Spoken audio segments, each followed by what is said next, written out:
I'm on my way to the doctor's office, and y'all, I feel and look high. That's probably why I sound like this. But I took some medication and it has me feeling like this. But I'm on my way to the doctor's office to have this procedure called an endometrial, what is it?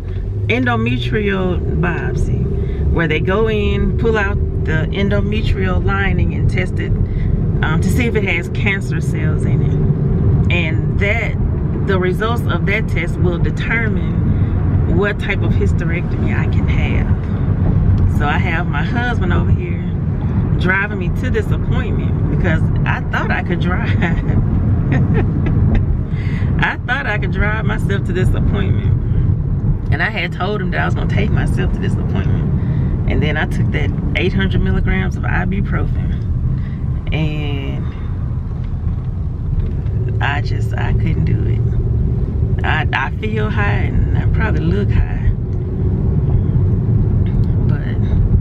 I'll let y'all know how this test turned out. I'll let y'all know if it was painful or not. I've been doing a lot of research, and from what I've read is that it takes less than 5 minutes. Stop the cap. And it hurts. It feels like a bad cramp from what I'm hearing. But my doctor gave me some pain medicine to take an hour before the appointment. So I will let y'all know if I felt any pain.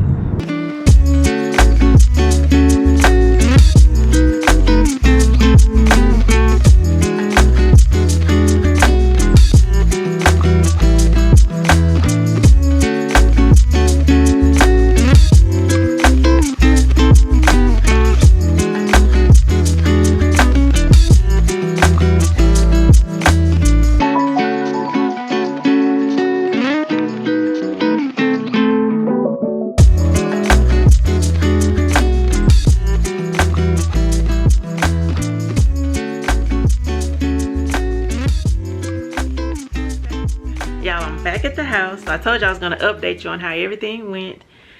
It actually lasted about a good 20 minutes because he had to see what position my uterus was in, and he also had to go in and numb my cervix. I did not know that they were going to be doing that, so they put some type of numbing agent in there.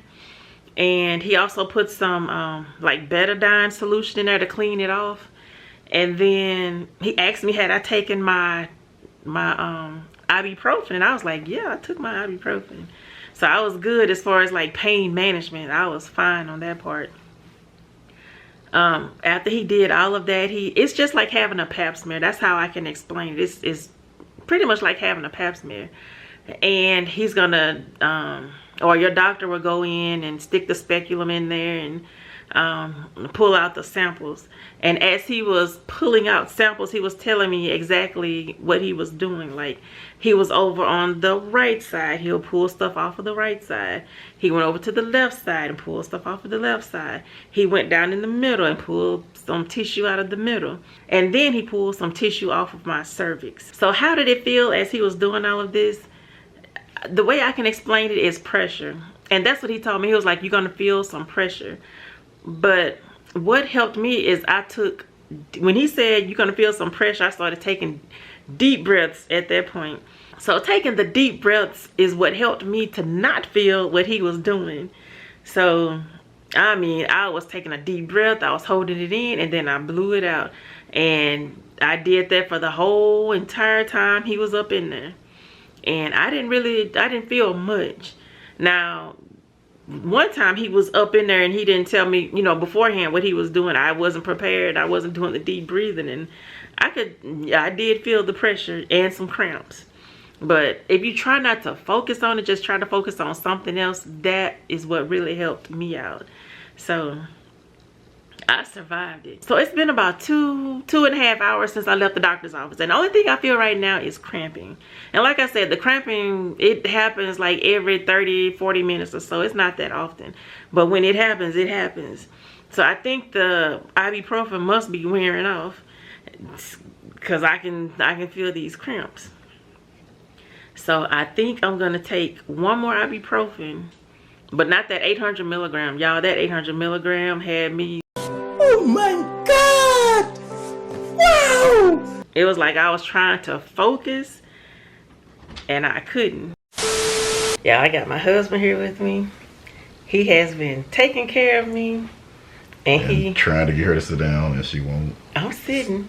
Now. As she says while she films videos. I'm in the bed, so. Can't make her be still. This is letting me see how I'm going to be when I have this actual surgery. And I'm trying to fix it. This is I'm just going to go to just mess the house up as bad as possible so you can get used to it. No. Because how long you gonna be? No. It is not gonna be at the same level of organization you are used to, Queen of Queens. So just get used to. I can't function. Get used to Chernobyl now. See, when the time comes. I don't know how I'm gonna handle. Y'all just gonna have to. Nah, go ahead. You just gonna be having fits. Y'all ever saw the episode of Dexter's Laboratory where Dexter's mom couldn't clean and they were going around cleaning everything wrong and she wouldn't have a fit? It happened on Blackish too, where like he put potato chips in the refrigerator. She was like, "There are potato chips in the refrigerator." She just lost her mind. All I know is I'm gonna have to get in this room and keep this door closed, yes, so that I can't see whatever it is that's happening outside. Oh, you go hear stuff. We got 3 kids. You ain't gonna just see. You go. And when there was some resounding thud, like what was it? Just when you have kids, y'all, 3 or 4 times a day, you just hear a loud thud, and you're like, okay, what is that? I hope Do we need to call the ambulance? Like I hope nothing gets broken. So yeah, hopefully he'll take good care of me. I will, but you still won't be still. That's the thing. I'm gonna try, but you won't. Yeah, I'm gonna have to eat that cooking. I'm gonna have to eat it. Yeah. We might as well start right now with this cooking. So starting next week, I'm gonna let you do all the cooking. Yeah, you gotta eat it. I'm gonna eat. I mean, I don't have any other choice. I'm gonna have to eat it. Yeah, she ain't like a DoorDash don't deliver out here. We they too do far, not. So, whatever he cook, I'm gonna have to eat it. Luckily, I've been waiting for this. Well, the good thing is, back when we had COVID, I stocked up on soup. So we got a metric ton of soup. No soup. So, yeah. No, I'm cooking. I'll be eating soup. No, you eat whatever I'm cooking. No. We will not be eating Frito pies every day. We will. At least one day I'll probably have a Frito pie. Yeah, maybe once, but my stomach don't like Frito pie. You can't feed a stomach like that Frito pies with all that anesthesia and everything else up in there. And how you gonna eat processed soup? Well, most people eat soup when they sick or trying to recover. Yeah, but it's really salty, and we gotta watch our. Oh, we have some sodium-free soup in there. Ooh, how nasty is that? Very. Very nasty. Almost nobody's processed soup tastes good. It's just like they put a bunch of salt and or sugar in it. So I have to rely on his cooking. It has happened, finally. But I've been teaching the kids how to cook too, so. Ignoring the fact that I already knew how to cook. It's been a couple of days since the last clip that y'all saw. And I did get the results back from my doctor's office. And I'm happy to say that they did not find any cancerous cells in the biopsy that they took. So I am so relieved about that. Y'all just don't know how ready I am to have this surgery and to have it over with. I'm already, in my mind, I'm already in recovery mode. I'm just ready to recover from this surgery.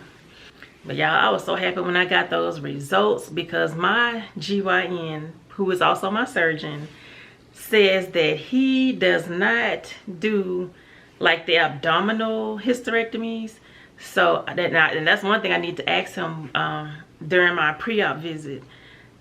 Like, what if he get in there and it turns into an abdominal hysterectomy? Like, since you don't do those, what's going to happen? Because he says he only does laparoscopic surgeries. But I'm sure I have confidence that he'll be able to get this thing out one way or another without doing the bikini cut. He says he does not do that. So I'm excited about that because laparoscopic is less invasive. So I'm ready. But yeah, I just wanted to jump on really quick to let y'all know that everything is fine, no cancer.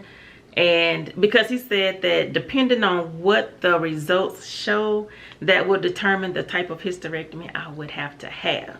And since it showed no cancer, then he can continue with the laparoscopic surgery.